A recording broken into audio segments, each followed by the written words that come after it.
আসসালামু আলাইকুম বন্ধুরা, কেমন আছেন? আপনারা আশা করি ভালো আছেন। আজকে আমি বানাবো অসাধারণ বস্তু একটা পাস্তা দিয়ে গাখির দিয়ে। তে পানি গরম দিছি, এর মধ্যে সিদ্ধ করে নিব।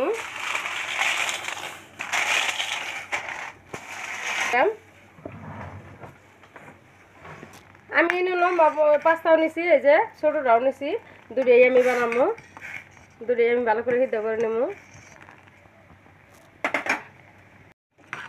পাস্তাটা আমার সিদ্ধ হয়ে গেছে, আমি এখন নামাই নিব। নামাই নিলাম, নিয়ে আমি এই যে কড়াইটা বসাই দিলাম।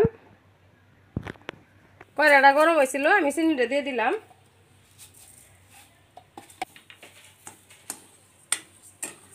নাইরে সেরে আমি ক্যারামেল বানাই নিব একটা।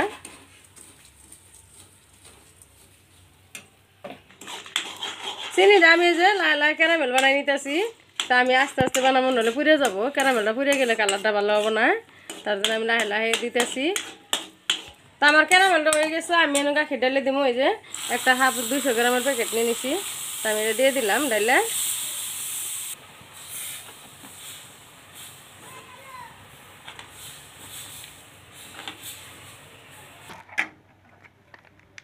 আমার এই যে গাখীরটা গরম হয়েছে, আমি এক প্যাকেটে যে গুঁড়ো দুধ দিয়ে দিলাম। গুঁড়া দুধ দিয়ে আমি ভালো করে নাড়ে ছেড়ে নিব। এর মধ্যে দিয়ে দিব আমি চিনি। তো মিঠাটা দিয়ে আমি নুন দিয়ে দিলাম। মিঠাটা বেলেছে রাখবার জন্য অল্প নুন দিয়ে দিলাম। এখন আমি ভালো করে আরও 2 মিনিট জাল করে নেব।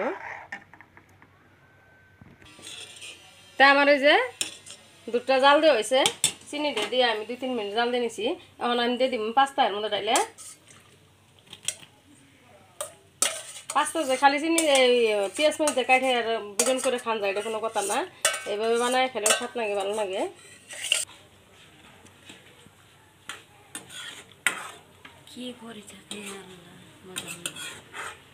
তা আমার এই যে হয়ে গেছে পাস্তার নাস্তাটা। তা আমি নামাই নিব, গ্যাসটা অফ করে দিলাম। আমি আগেই কইছিলাম অসাধারণ বস্তু, আসলে তো অসাধারণ বস্তু এটা। আমার মতন পাস্তা বানাই আপনারা খাইয়ে দেখবেন, খুবই ভালো লাগবো। তো এইভাবে জুল বানাই দেন, পড়তি স্কুলে বলাহানের টিফিন নেয়। তো টিফিনে এইভাবে বানাই দিলে কোনো দিন খাই ভালো পাবো, আর ডেলি নিবার চাবো।